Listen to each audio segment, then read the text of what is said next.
आणि आता चालले मी पूजा करायला वडाची.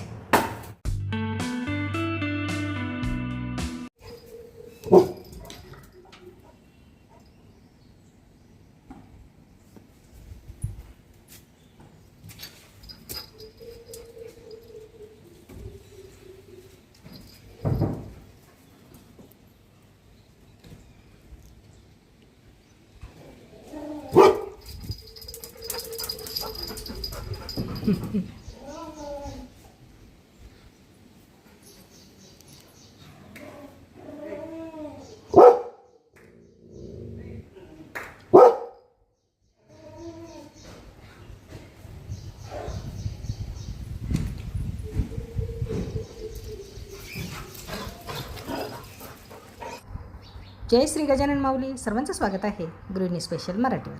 आजचा दिवस तुम्हाला खूप चांगला जाऊ देत हीच महाराजांच्या चरणी प्रार्थना.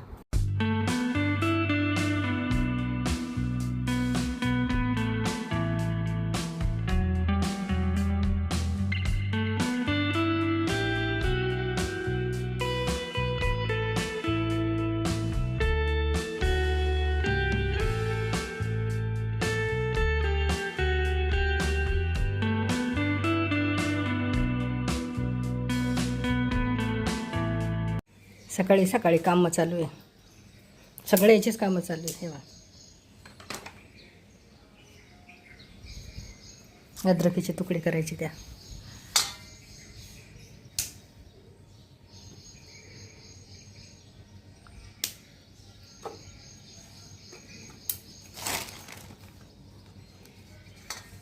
इतकी निघली खराब लगे नाही ना, हे चांगलं आहे वगैरे हे नाही ना.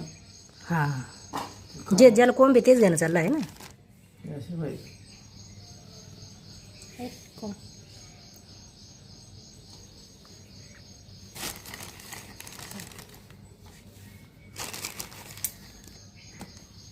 एवढीच लावून पाहायची आम्हाला, काही जास्त नाही लावायची. लागते की नाही जमतं की नाही काय माहिती.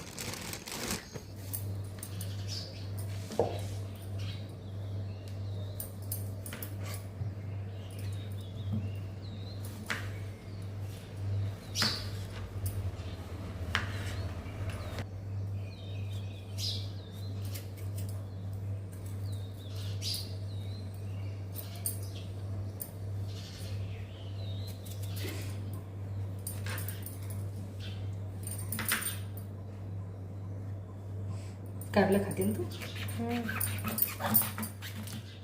मी व्हिडिओत सांगते ना की माझी श्रेया खूप आवडीला कारलं खाते.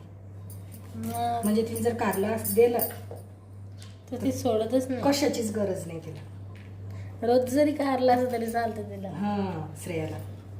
पंकजला पण खूप आवडतं कारलं, फक्त मम्मीलाच आवडत नाही.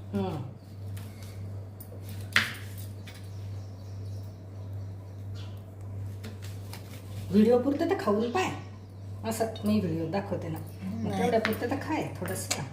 असं एवढी पब्लिसिटी नाही करायची मला माझी.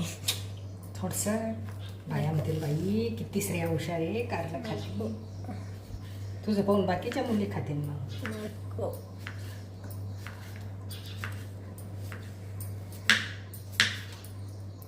अंग पण टाकत होतं. नाही नाही, सर श्रेयानं काढलेली मेहंदी, आणि ही पण श्रेयानंच काढली. माझी पण खूप रंगली, अशी खूप कळीकळी झाली. बांगड्या पण घातल्या. ही पंकजची. पंकजने काय काढलं पहिल्यांदाच, कोण आता घेतला त्यानं, पण काढली.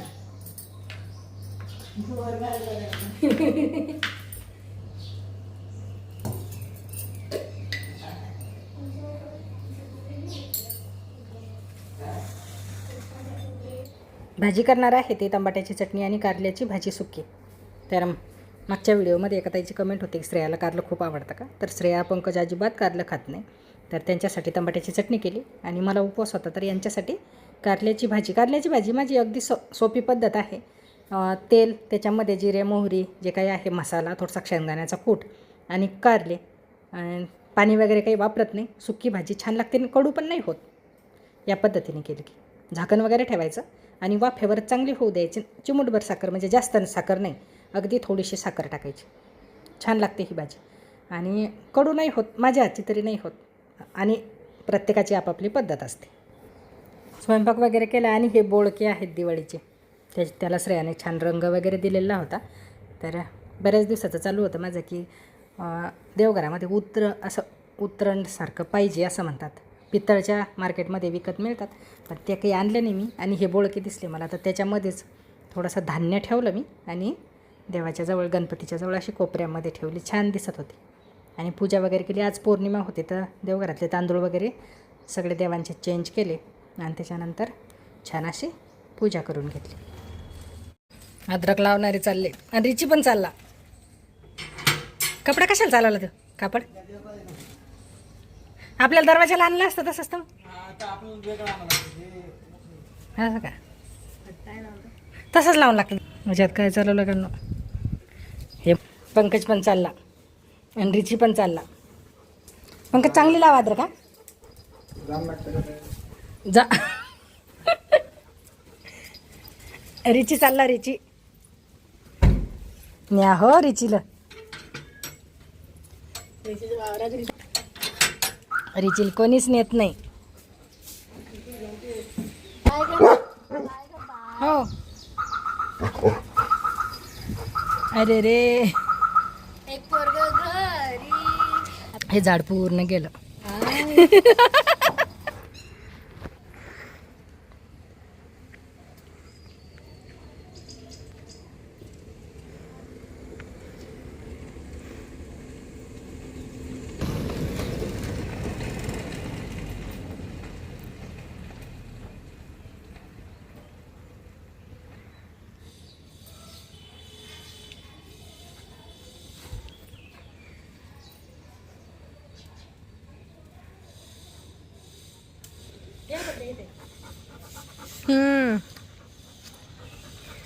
दिसलं? रिचील याचाच आवाज येऊन राहिला. या बघ, ह्या बघ रे रिचील काय किती पिल्ल नाही त्यात, पिल्लं पण आहे. ते काय हातात घेण्यासारखे. हातात घेण्यासारखे पिल्लं कशाला आणणार रे बाबा?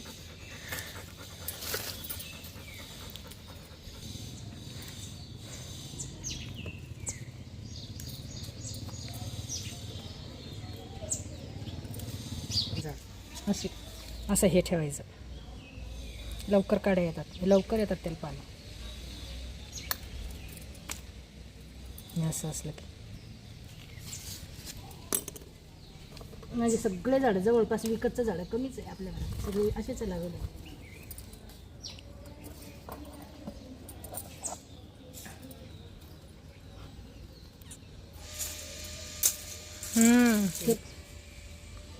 वांगी येतात त्याला, तर हे बाई हे फुलं आले.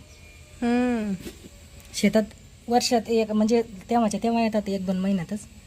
पण असं घरी लावायचं म्हटलं की, आणि श्रेयानं आणलेले मागच्या वर्षीचे गुलाबापैकी एकही गुलाब नाही राहिला. म्हटलं होतं तुला की आणू नको ते याचं काय हे सांगता नाही याचं. पण बाकीचे गेले सगळे. गावरान गुलाब जसा जगतो तसे पहा. गिलार्डीचे रोपापैकी ते निघले. हे हे आता मोठे झाले की असे लावता येतात. मागच्या वर्षी वर्षभर फुलं पुरले त्याचे गिलार्डीचे. गिलार्डी ते इथं पिवळ्या कलरचं फुल नव्हतं, हे असं हे आता याला फुलं लहान झाले. हे फुलंच नाही याला समजा. पण हे बाई याच्यातही किती रोपं निघले. आणि फक्त देवीचा हार होता मार्गशीर्ष महिन्यातला. एका फुलाचं का काय 2 फुलाचंच असं बकेटीत टाकेल होतं मी. हे गिलार्डीचेच रोपं आहेत सगळे. मस्त होऊन जाईल ना हे असं. आता नाही, इथं तिथं आणि इकडे पण तेच लावून दे. श्रेयाचं झाड त्याला फुलं नसते. वाकलं पण ते.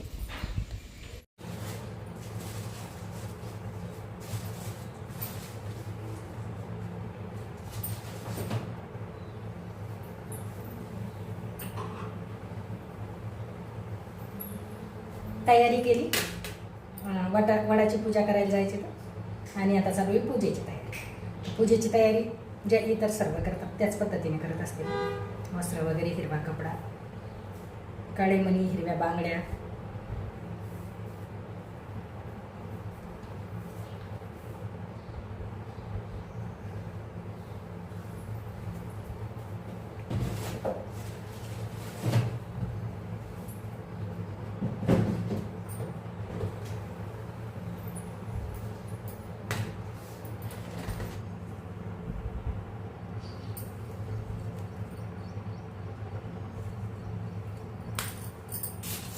सर्व ताट वगैरे तयार झालं आणि आता चालली मी पूजा करायला वडाची.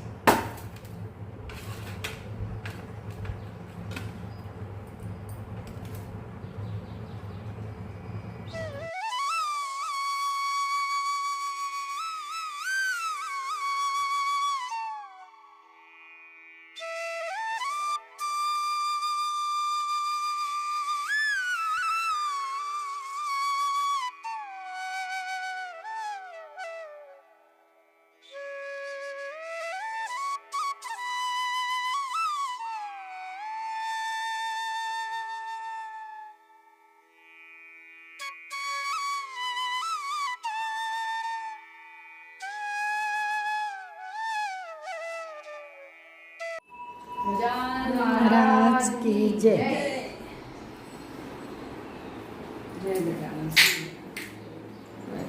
वडाची पूजा वगैरे झाली. पूजा करण्याची जी पद्धत आहे ती प्रत्येक भागामध्ये सारखीच आहे असं नाही. आता इकडे काही बाया हरभऱ्याची डाळ आणि ते थोडंसं मिक्स करून आणतात काहीतरी. आमच्या तिकडे करत नाही, त्याच्यामुळे मी काही ते करत नसते. गहू आपलं जे काही पूजेचं आहे आणि प्रत्येक भागातली पद्धत वेगवेगळी आहे, त्याच्यामुळे सांगणे काही शक्य नाही की हीच असली पाहिजे तीच असली पाहिजे. आपल्या भागामध्ये जी पद्धत आहे ती वापरायची. तर पूजा वगैरे चांगली झाली. पाऊस काही नव्हता आज आणि मेहंदी खूप रंगली. श्रेयान काढली रात्री आणि त्याच्याचमुळे एका हातावर काढली ही श्रेयान काढली, ही पंकजने काढली होती. ही पण रंगली. पण त्याला जर म्हटलं असतं काढू नको तर चांगली नाही काढणार असं, पण मुलांना करू द्यायचं, काढू द्यायचं म्हणजे थोडंसं. आता नाही पुढे. श्रेयाला सुरुवातीला अजिबात चांगली जमत नव्हती. एकदा दोनदा बऱ्याच वेळा काढली तिने माझ्या हातावर आणि आता अगदी परफेक्ट झालेली.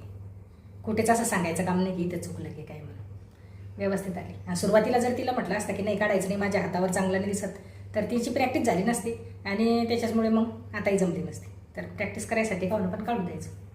तर आता पूर्ण घाम येऊन राहिला. तयारी पूर्ण. ही जी काही तयारी आहे ती 5 ते 10 मिनटासाठी करावी लागते आणि नंतर आहेच आपलं जे काही ते.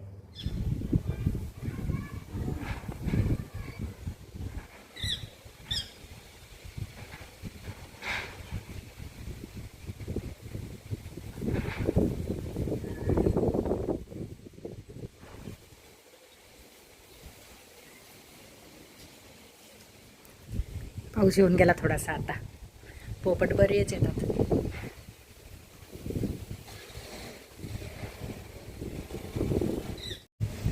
तयारी काढली आता आणि स्वयंपाकाची तयारी करायची संध्याकाळची.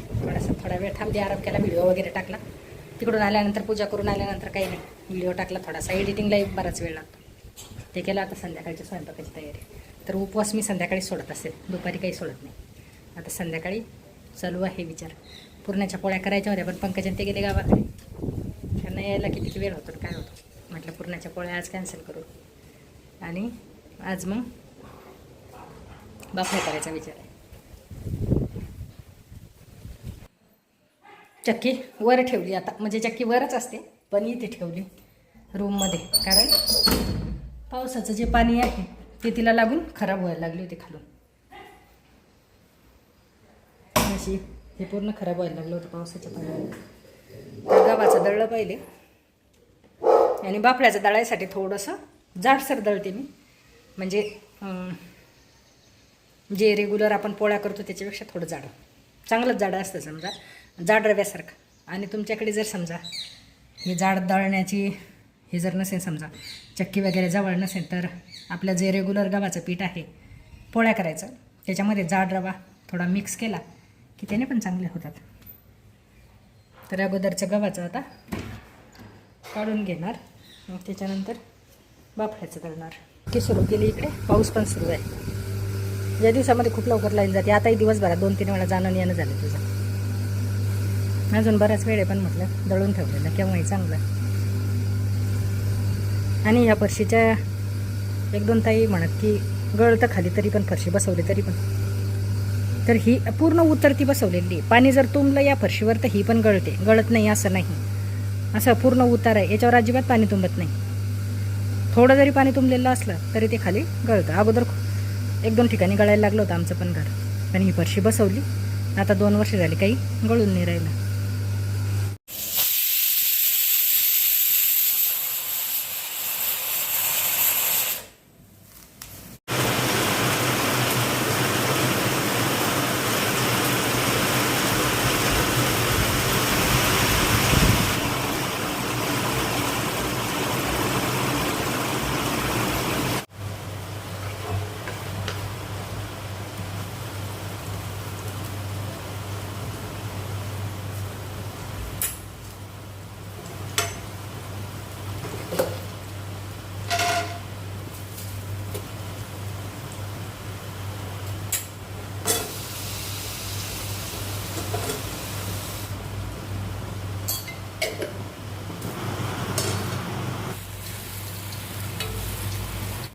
स्वयंपाकामध्ये वरण भात भाजी बाफळ्या हे सर्व केलं आणि उपवाससुद्धा सोडला. हिरवी मिरची पण तळली होती. तर या पद्धतीने हा व्हिडिओ कंप्लीट झाला. कसा वाटला कमेंटमध्ये नक्की सांगा. नवीन असाल तर सबस्क्राईब करा.